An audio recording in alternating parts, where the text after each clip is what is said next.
राधे कृष्णा। जय बोलो राधा रानी की जय। जय बोलो श्री कृष्ण कन्हैया लाल की जय। जय बोलो वृंदावन धाम की जय। जय बोलो गोवर्धन गिरिराज की जय।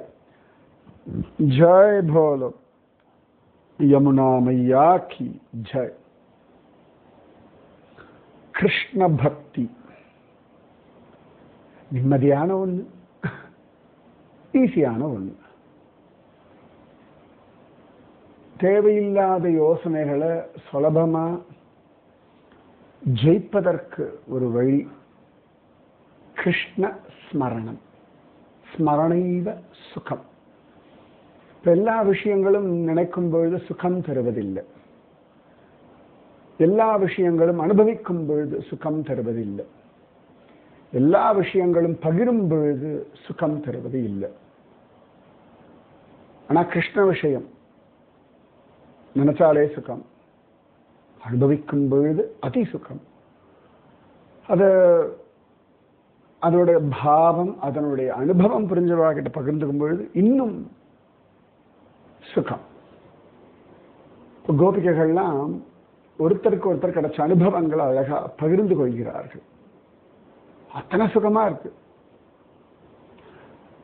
பிருந்தாவனத்துல இருந்த சைத்தன்ய மகாபிரபுவினுடைய சிஷ்யர்கள் ஒருத்தருக்கு ஒருத்தர் பரஸ்பரம் கிருஷ்ணானுபவத்தை பகிர்ந்து கொள்வார்கள். அது அவ்வளவு பெரிய ஆனந்தம். அது அந்த அந்த ஒரு சத்சங்கத்துல உலகமே மறந்து போயிடும். அதான் உண்மை. அப்ப அத்தனை ஆச்சரியம் இந்த கிருஷ்ண அனுபவம் அப்படின்றது. நல்லா அனுபவிக்கணும். பாருங்களேன், உலகம் ஒண்ணு நம்ம பெருசா யோசிக்கலாம் போறது கிடையாது. ஏதோ ரொம்ப பேசும் நம்மளை பத்தி. நமக்கு ரொம்ப வேண்டப்பட்ட கணவனோ மனைவியோ பந்துவோ குழந்தைகளோ சகோதரர்களோ அப்பா அம்மாவோ மாமனார் மாமியாரோ ஃப்ரெண்ட்ஸோ ஒரு லெவல் வரைக்கும் நம்மளை யோசிப்பா. ஒரு லெவலுக்கு மேலே அவளால் நம்மளை யோசிக்க முடியாது. தூக்கம் வரும்பொழுது யாரையும் யோசிக்க போறது இல்லை. நம்ம போன பிறகு யாருக்கும் கவலையும் கிடையாது, பெரிய ஒரு பாதிப்பும் கிடையாது. என்ன சங்கரையும் ராமானுஜன் டெய்லி அணைச்சிட்டு இருக்க போறோம். ஏதோ அவளுடைய ஜெயந்தி அப்படின்றது பல பேர் சொல்லி காதுல விளையாடுறதுனால அனுபவம். எத்தனை பேர் பஞ்சாங்கம் வந்தவொடனே புது வருஷம் பிறந்தவொடனே இந்த வருஷம் என்னைக்கு சங்கர ஜெயந்தி வர்றது, என்னைக்கு ராமானுஜ ஜெயந்தி வர்றதுன்னா பார்க்க போறோம். யாரோ சில பேர் பார்க்க போறா. சரி, சங்கர ஜெயந்தி ராமானுஜ ஜெயந்தியில உலகத்துல எவ்வளவோ கோடி ஜனங்கள் இருக்கா, எல்லாருமா கொண்டாடுறா. யாரோ சில பேர் கொண்டாடுறோம், அந்த சில பேர் நாமும் இருக்கும், அவ்வளவுதானே. சங்கரர் ராமானுஜரே இவ்வளவுதான் உலகம் யோசிக்கிறது அப்படின்ற பட்சத்துல நம்மளெல்லாம் பெருசா யோசிக்க போறது இல்லை. அப்ப என்னடா, நம்முடைய வாழ்க்கைக்கான ஆனந்தத்தை எவ்வளவு முடியுமோ நாம சம்பாதித்து கொள்ளணும். சரியா? இப்ப எப்படி கலப்பா இருக்கு அப்படின்னா தூங்கினா சரியாயிடும். அப்ப அந்த தூக்கம் யார் தூங்கணும்? யாருக்கு களைப்போ அவர்கள் தானே தூங்கணும். ஓகே. சில சமயம் உடம்புல சத்து குறைவா இருக்கு, விட்டமின் டியோ இஓ எஃப்ஓ ஏதோ ஒன்று, விட்டமின் பிஓ சிஓ. அப்ப யார் அதுக்கு மருந்து சாப்பிடணும்? யார் பலகீனமா இருக்காளோ அவர்களுக்கு. யாருக்கு அஜீரணமோ அவர்கள் தானே விரதம் இருக்கணும், அவர்கள் தானே வாயை கட்டுப்படுத்தணும். கரெக்ட்? அப்ப உங்க ஆனந்தத்தை உங்களை தவிர யாரால யோசிக்க முடியும்? அதனாலதான் கோபிகைகள் விப்ரபத்னிகள் எல்லாரும் அவர்களுக்கு ஆனந்தமான கிருஷ்ணனை அடைவதற்கான எல்லா வழிகளையும் உபயோகப்படுத்திக் கொண்டார்கள். எல்லா வழிகளிலையும் முயற்சி செய்தார்கள். எல்லா வழிகளிலையும் கண்ணனை அடைந்தார்கள். இப்போ விப்ரபத்னிகளே எடுத்துக்கோங்களேன், அவர்களுடைய கணவன்மார்கள் பந்துக்கள், பெற்றோர்கள், பிள்ளைகள், சகோதரர்கள் எல்லாரும் தடுக்கிறா. ஆனா கண்ணன் வேணும் அப்படின்னு அவ்வளவு அழகா ஜெயிச்சு வரா. கண்ணனையே திரும்ப அவர்களை வீட்டுக்கு போக சொல்றான். போகிறார்கள். கிருஷ்ணானுபவத்தை மனசுல தேய்க்கிண்டு தைரியமா போறா. அது அவளுக்கு ஒரு சந்தேகம்லாம் இல்லை. கிருஷ்ணனை பார்த்து வந்திருக்கோம், ஏற்றுக்க மாட்டாளோ, கண்ணன் சொல்லிட்டான், சரி போய் பார்ப்போம், ஏற்றுக்கிறேன்னா திரும்பி கண்ணன் கிட்ட வருவோம். அப்படிலாம் கிடையாது. கண்ணன் சொல்லிட்டான், நடக்கும். அவன் சொல்லிட்டான், இந்த வாழ்க்கையை வாழ்வோம். அவன் சொல்லிட்டான், கடமைகளை பண்ணுவோம். அவன் சொல்லிட்டான், ஆனந்தத்தில் திளைப்போம். ஸோ அந்த ஒரு தீர்மானம். அப்ப நீங்க வாழ்ற ஒவ்வொரு நாளும் ஆனந்தமா இருக்கணும் அப்படின்றது மற்றவர்கள் தீர்மானிக்க கூடாது, நீங்க தீர்மானிக்கணும். யாராவது திட்டினா கூட நான் ஆனந்தமா இருப்பேன், யாராவது நான் அவமரியாதை பண்ணா கூட நான் ஆனந்தமா இருப்பேன், யாராவது என்னை ஒதுக்கி வச்சாலும் நான் ஆனந்தமா இருப்பேன் அப்படின்னு சொல்லி உங்களுடைய ஆனந்தத்தை நீங்க என்ஷூர் பண்ணணும். இப்ப உங்களுக்கு தாகம், நீங்க தானே தண்ணி குடிக்கணும். உங்களுக்கு பசி, நீங்க தானே சாப்பிடணும்.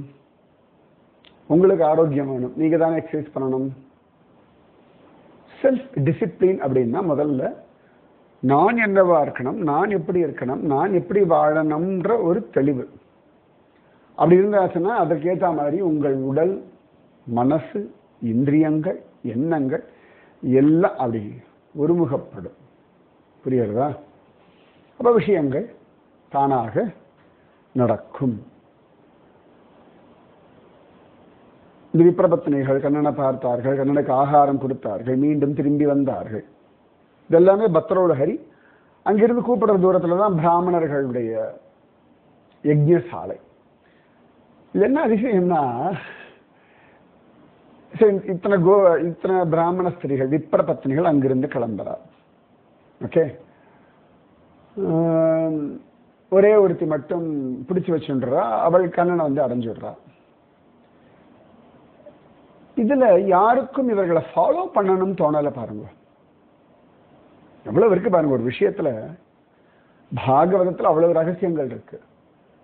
இந்த கணவனோ அப்பா அம்மாவோ பந்துக்களோ யாரும் பின்தொடரவே இல்லை அவர்களை. இது சூப்பர் இல்ல? சுதந்திரமா கண்ணன் இடத்துல வரா. சரி, கணவர்களாவது தொடர்ந்து இருக்கலாமே, ஆனா அவ யஜ்யம் பண்ணிட்டு இருக்கா, சரி தொடர்ந்தல. ஆனா இவர்களுடைய தாயோ மாமியாரோ யாராவது தொடர்ந்து இருக்கலாமே. சரி, அவர்களும் இந்த தாய், மாமியார், நாத்தனார், சகோதரி, மகள் எல்லாருமே இவர்களோட வந்துட்டா வச்சுக்கோங்க. பிள்ளைகள் இருப்பா இல்லையா, குட்டி குட்டி குழந்தைகள்லாம் வந்துங்க, அவர்களுடைய சகோதரர்கள் எல்லாருமே வந்து யஜ்யத்தில் உட்கார்ந்து இருக்க மாட்டாங்க. யாராவது கொஞ்சம் பேர் இவர்களை ஃபாலோ பண்ணிருக்கலாமே, ஒரு தருமையை ஃபாலோ பண்ணலையா. கிருஷ்ணன் என்ன பண்றான், அவரவர்கள் தன்னை அனுபவிப்பதற்கான ஒரு லிபர்ட்டி, ஒரு பிரைவசி, ஒரு சுதந்திரம் தருகிறான். நிஜமாவே இப்ப நான் ஒரு கிருஷ்ண பக்தி பண்றேன்னு வச்சுக்கோங்களேன், நான் கிருஷ்ணனை அனுபவிக்கிறதுக்கான ஒரு சுதந்திரம், ஒரு பிரைவசி, எனக்கும் அவனுக்குமான ஒரு ஏகாந்த சமயத்தை அவனே எனக்கு உண்டு பண்ணி கொடுக்கிறான். நிஜமாவே ஒவ்வொரு ஜீவனும் தன்னை அனுபவிப்பதற்கான பிரத்யேகமான நேரத்தை, இடத்தை, காலத்தை அனுபவிக்கும்படியான ஒரு மனச, புத்திய, உடலை கண்ணனே தருகிறான். அப்ப அவனுடைய அந்த அனுகிரகத்தை தான் உணரணும். இது முக்கியமா நம்ம புரிஞ்சுக்க வேண்டிய ஒரு விஷயம். இதுல பெருமைப்படுறதுக்கு இல்லை. ஆஹா கிருஷ்ணா, இப்போ யாத்திரை நான் போறேன்னு வச்சுக்கோங்களேன், நிறைய கோவில் போவேன். ஓ, இன்னைக்கு ஒன்றை வந்து பார்க்கறதுக்கான ஒரு டைம் கொடுத்துருக்கியே, தேங்க்யூ. நீ எனக்கு ஒரு அப்பாயின்மெண்ட் கொடுத்துருக்கியே, இந்த நேரத்தில் உன் கூட நான் இருப்பேன், என் கூட நீ இரு, நீ வந்து என்ன கோவிலில் பாரு அப்படின்னு ஒரு அப்பாயின்மெண்ட் கொடுத்துருக்கே. Oh you are so great, thank you அப்படின்னு சொல்லிட்டு வருவேன் நான். அது பத்ரிநாதனோ கேதார்நாதனோ ரங்கநாதனோ ஜெகநாதனோ பண்டரீநாதனோ துவாரகாநாதனோ குருவாயூரப்பனோ வரதராஜனோ பார்த்தசாரதியோ. ஸோ அவன் உண்டாக்கி கொடுக்குறான். இப்போ எப்படி குழந்தைக்கு பசிக்கிறத அம்மா சாப்பாடெல்லாம் உண்டாக்கி கொடுக்குறா இல்லையா? இதை நான் கோவிலுக்கு போனேன் ஃபர்ஸ்ட் கிளாஸ் தரிசனம் அப்படின்றது தற்பெருமை. என்னை கோவிலுக்கு வர வச்சு அவன் தரிசனத்தை கொடுத்துட்டானே, என் தகுதி என்ன இருக்கு? இப்படி விதவிதமாய் தன்னை அனுபவிக்க கொடுக்குறானே, எத்தனை வெரைட்டியா எனக்கு அனுபவத்தை கொடுக்குறான். எவ்வளவு விதமா கிருஷ்ணன் அனுபவிக்கிறேன். Oh my goodness, oh my God, how come, இது எப்படி சாத்தியம் அப்படின்னு ஆனந்தத்தில் தலைக்கணும். இயற்கை, இந்த சூரியோதயம். இப்போ நான் கோயம்புத்தூரில் உட்காந்துருக்கேன்.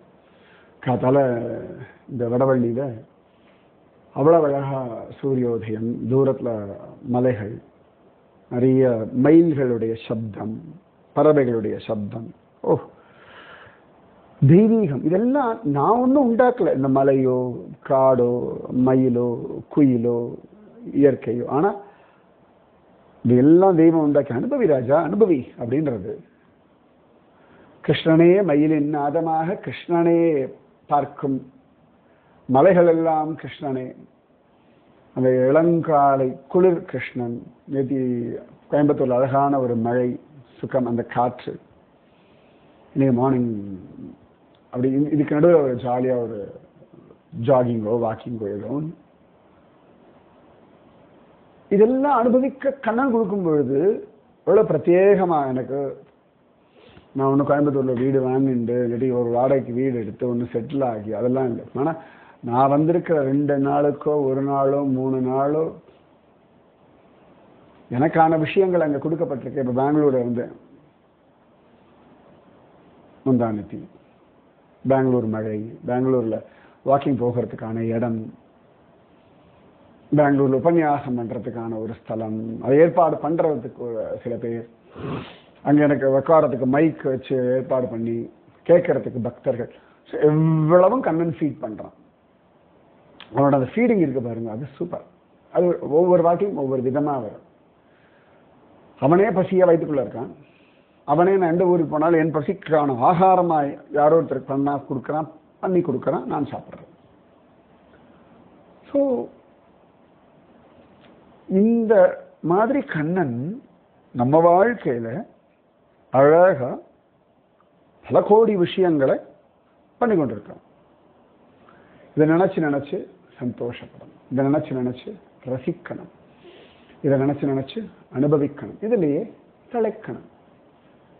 இதுக்கு தான் டைம் இருக்கு. இவர்கள் இப்படி நடந்து கொண்டார்களே, அவர்கள் அப்படி நடக்கவில்லையே, அவர்களுக்கு இப்படி நடந்தது, எனக்கு இப்படி கிடைக்கலையே. இப்ப நீங்க உங்க மொபைல்ல ஏகாந்தமா உங்க சௌகரியமான டைம்ல கேட்கறேன் இல்லையா? இப்ப உங்களுக்கான அந்த பிரைவேசி டைம் கொடுத்துருக்கான்ல கண்ணன். இப்ப எத்தனையோ பேர் சொல்லுவா, நான் சமையல் பண்ணும்போது கேட்பேன், சில பேர் நான் வாக்கிங் பண்ணும்போது கேட்பேன். இப்ப எத்தனை பேர் வாக்கிங் பண்ணிட்டு கேட்டுட்டு போயிடு, ஒரு ஹெட்ஃபோனை போட்டு. ஸோ நீங்க கிருஷ்ணன் அனுபவிக்கிறதுக்கு இந்த விஷயத்தை, இந்த பாகவத விஷயத்தை இப்ப நான் சொல்லும் பொழுது நான் எப்பயோ உட்காந்து ரெக்கார்ட் பண்றேன். நீங்க உட்காந்து கேட்கறதுக்கான ஒரு டைம், ஒரு மொபைல், ஒரு ஹெட்ஃபோன், ஒரு சூழ்நிலை. இல்லை கார்ல எங்கேயாவது நீங்க டிராவல் பண்ணும்போது சில பேர் கேட்கலாம். இப்படி நிறைய கண்ணன் பண்ணி கொண்டிருக்கானா இல்லையா? அப்ப இதையெல்லாம் அனுபவிக்கிறதுக்காக தானே வாழ்க்கை கொடுக்கப்பட்டிருக்கு. சரியா? சோ இந்த விப்ரபத்னிகள் கண்ணனை பார்க்க வரும் பொழுது யாரும் அவர்களை பின்தொடரவில்லை. இது சூப்பர் விஷயம். 2வது, கண்ணனுக்கு அவர்கள் எல்லாம் கொடுக்கிறார்கள், கண்ணன் எல்லாத்தையும் வாங்கிக்கிறான். கண்ணன் அழகா சந்தோஷமா அவர்களுக்கு உபதேசம் பண்றான். திரும்பி ஜோரா வந்த பொழுது யாரும் அவர்களை தடுக்கல, அவமானப்படுத்தல, அசிங்கமா பேசல.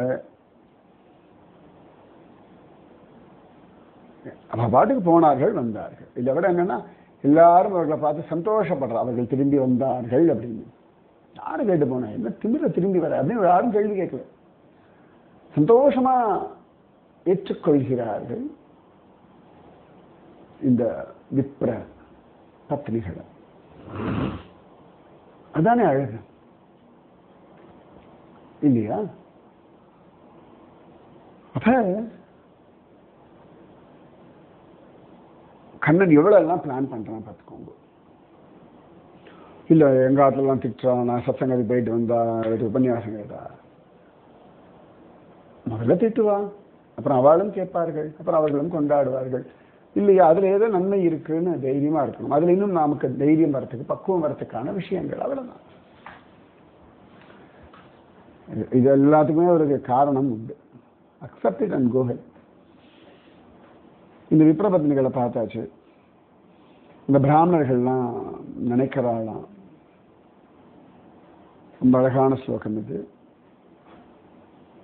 43 44 ஸ்லோகம். நாசாந்த்விஜாதி சம்ஸ்காரோ அதாவது நாசாந்த்விஜாதி சம்ஸ்காரோ நிவாசோ குராவபி ந தபோ நாத்மமீமாம்சா ந சௌச்சம் ந கிரியாஹ சுபாஹ ததாபி ஹ்யுத்தமஸ்லோகே கிருஷ்ணே யோகேஸ்வரேஸ்வரே பக்திர்த்ருடா ந சாஸ்மாகம் சம்ஸ்காராதிமதாம் அபி. இந்த ஸ்திரீகளுக்கு அவ்வளோ பெரிய பாக்கியம். இவாளுக்கெல்லாம் இந்த திஜ சம்ஸ்காரம் கிடையாது. ஒரு பிறப்பு, ரெண்டாவது பிறப்புன்னு பூனல் போட்டு அந்த மாதிரி சம்ஸ்காரங்கள் கிடையாது.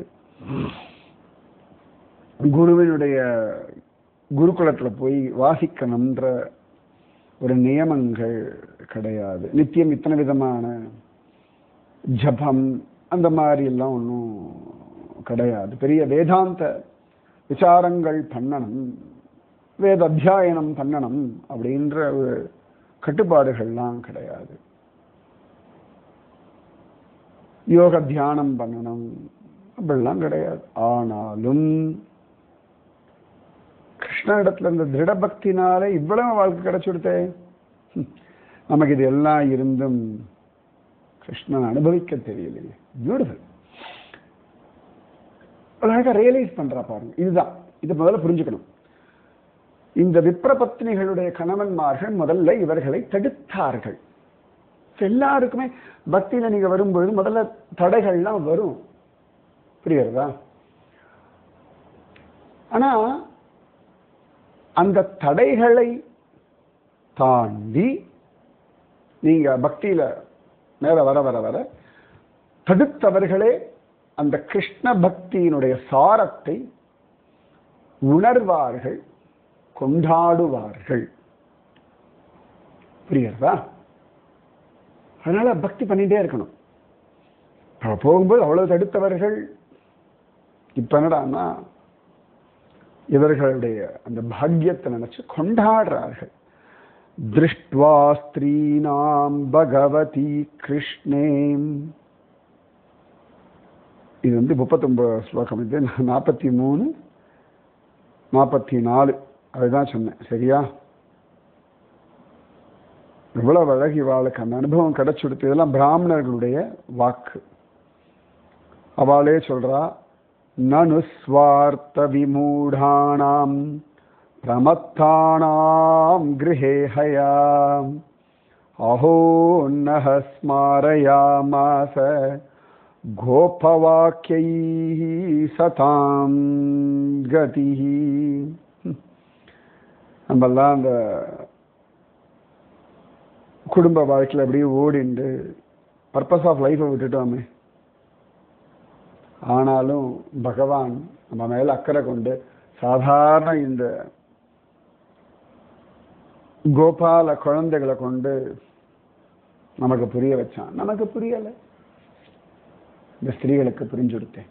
அவ பரஸ்பரம் பேசிக்கிறாளாம். இவாள் தான் தடுத்தா. இப்ப இவாளே இருந்தாலும் பாரு, பகவான் நமக்கு ஆப்பர்ச்சுனிட்டி கொடுத்தான். என்ன அநியாயம், நமக்கு புரிஞ்சுக்க தெரியலையே. அப்படின்னு ஒரு ஏக்க பெருமூச்சு. அன்யதா பூர்ண காமஸ்ய கைவல்யாதி அசிஷம் பதே ஈஷிதவ்யைஹி கிமஸ்மாபிஹி ஈஷஸ்யேதத் விடம்பனம்.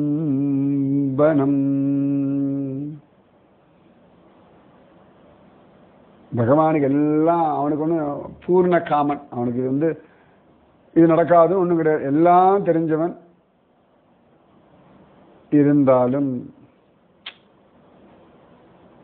எவ்வளவு அழகா எல்லாத்தையும் பண்ணிட்டு இருக்கான்.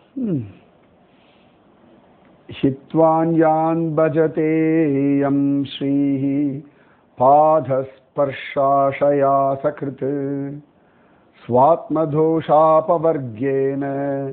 தத்யாஞ்சா ஜனமோஹினி தத்யாக்ஞா ஜனமோஹினி.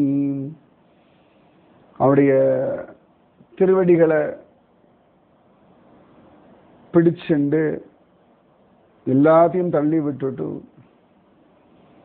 இருக்கக்கூடிய மகாலட்சுமி எல்லாரும் அவள் திருவடியை பிடிக்கணும்னு ஆசைப்படும் பொழுது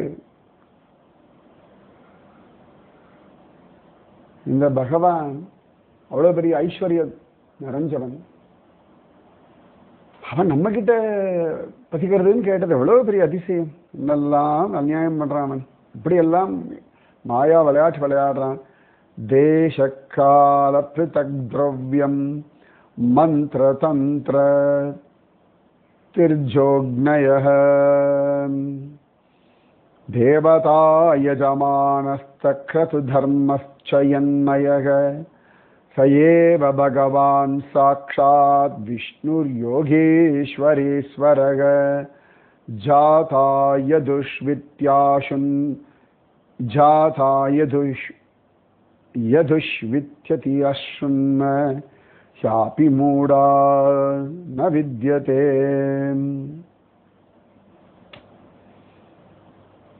எவன் யோகேஸ்வரனான விஷ்ணுவோ வேதங்கள் எல்லாம் கொண்டாடுறதோ, எவன் யாக யஜ்ஞாதிகள் எல்லாத்தையும் வாங்கிக்கிறானோ அவனே தான் கிருஷ்ணனா வந்திருக்கான். கேட்டிருக்கோம், அவனோட லீலைகள் எல்லாம் தெரியும். அவன் தான் எதுகுலத்தில் வந்திருக்கான்னு சொல்லியிருக்கா. இவ்வளவு நமக்கு தெரியும். ஆனா பாருங்க, கிருஷ்ணனா நம்ம ரெகக்னைஸ் பண்ணல. இந்த ஸ்ரீகள் கிருஷ்ணலீலையை கேட்டிருக்கா, கிருஷ்ணன் மேல பக்தி வந்துடுது, ஆசை வந்துடுது. இந்த டீட்டெயில்ஸ் எதுவும் அவளுக்கு தெரியாது. ஆனா ஜாலியா போய் கிருஷ்ணனை பார்த்துட்டா, எல்லாத்தையும் மீறிட்டு பந்தங்கள் எல்லாம் உதறிட்டு போயிட்டா. நமக்கு எல்லாம் தெரியுது, ஒன்றும் பிரயோஜனம் இல்லை அப்படின்னு ஏங்குறாளாம் இந்த விப்ரர்கள். தஸ்மை நமோ பகவதே கிருஷ்ணாய அகுண்டமேதசே யன் மாயா மோஹிததியோ பிரமாமஹ கர்மவர்த்மசு. பகவானுக்கு நாம நம்முடைய நமஸ்காரத்தை இங்கிருந்தே பண்ணிடுவோம். அவன் எல்லாம் அறிஞ்சவன், எல்லாம் தெரிஞ்சவன். மாயையில மனுஷ வேஷம் போன்று அலைகிறான். அப்பேற்பட்ட கிருஷ்ணனுக்கு நமஸ்காரம். சவை ந ஆத்யஹ புருஷஸ்வ மாயா மோஹிதாத்மனாம் அவிஜ்ஞதானுபாவானாம் க்ஷந்தும் ஹர்ஹத்யதிக்ரமம். அந்த பகவான் மாயாதிபதி. அவனுடைய மாயிர மாதிரி எனக்கு நம்மளால அவனை புரிஞ்சுக்க முடியல. அட்லீஸ்ட் அந்த கிருஷ்ணன் நம்மளை மன்னிக்கட்டும். இதுதான் சூப்பர். ஒருவேளை ஒரு கணவரோ பிள்ளையோ பந்துவோ சகோதர சகோதரிகளோ உங்களுடைய பக்தியை புரிஞ்சுக்கல அப்படின்னா நீங்க பாட்டுக்கு நாமஜபம் பண்ணுங்கோ, உங்க கடமையை பண்ணுங்கோ, பக்தி பண்ணுங்கோ. ஒரு நாள் அவர்களுக்கு புரியும். இந்த பிராமணர்களுக்கு அன்னைக்கே புரிஞ்செடுத்து. சில பேருக்கு கொஞ்ச நாள் கழிச்சு புரியும், சில பேருக்கு கொஞ்சம் மாசங்கள், சில பேருக்கு கொஞ்சம் வருஷங்கள். காத்திருங்கள், தவறு இல்லை. அகல்யாவினுடைய மகிமையை புரிய வைக்கிறதுக்கு வருஷங்கள் ஆச்சு. ராமன் வரைக்கும் காத்துட்டு இருந்தா இல்லையா? காத்துருப்போம். இதி இதி ஸ்வகாமனுஸ்மிருத்ய கிருஷ்ணே தே கிருதஹேளனாக விக்ஷபோ விரஜமத கம்சாது பீதா ந சாச்சலன். எல்லாம் யோசிச்சார்கள். பகவான் இப்படி அவமரியாதை பண்ணிட்டோன்னு புரிஞ்சுட்டார்கள். ரொம்ப ஆசையா வந்தது. ஆனாலும் இந்த கம்சனை நினைச்சு பயந்துட்டு அவர்கள் யாரும் போகலை. இப்படியாக பாகவதம் தசமஸ்கந்தம் 23வது அத்தியாயத்திலே விப்ரபத்னிகள் விஷயமானது சொல்லப்பட்டது. ஓகேவா? அவ்வளவு பெரிய பாக்கியம் தெய்வம் நமக்கு கொடுத்திருக்கு. சரியா? என்ஜாய் பண்ணுங்க லைஃப். அவ்வளவுதானே. வாழ்ந்து கொண்டே இருங்கள். வாழ்க்கை விசேஷமானது. Have the faith, hold the faith, enjoy the faith. மீதி விஷயம் அடுத்ததுல. ராதே கிருஷ்ணா, ராதே கிருஷ்ணா, கிருஷ்ணா ராதே, ராதே கிருஷ்ணா, கிருஷ்ணா ராதே, ராதே கிருஷ்ணா, கிருஷ்ணா ராதே, ராதே கிருஷ்ணா, கிருஷ்ணா ராதே. जय बोलो राधा रानी की जय, जय बोलो श्री कृष्ण कन्हैया लाल की जय, जय बोलो वृंदावन धाम की जय, जय बोलो यमुना मैया की जय, जय बोलो विप्र पत्निகளுக்கு जय, जय बोलो विप्र पतिகளுக்கு जय. राधे கிருஷ்ணா. சரியா? விப்ரபத்தின்னு சொல்லப்படாது, பிராமணர்களுக்கு ஜெய். இந்த கிருஷ்ணானுபவத்தை அனுபவித்த அந்த பிராமணர்களுக்கு ஜெய் ஜெய் ஜெய் ஜெய். ராதே கிருஷ்ணா.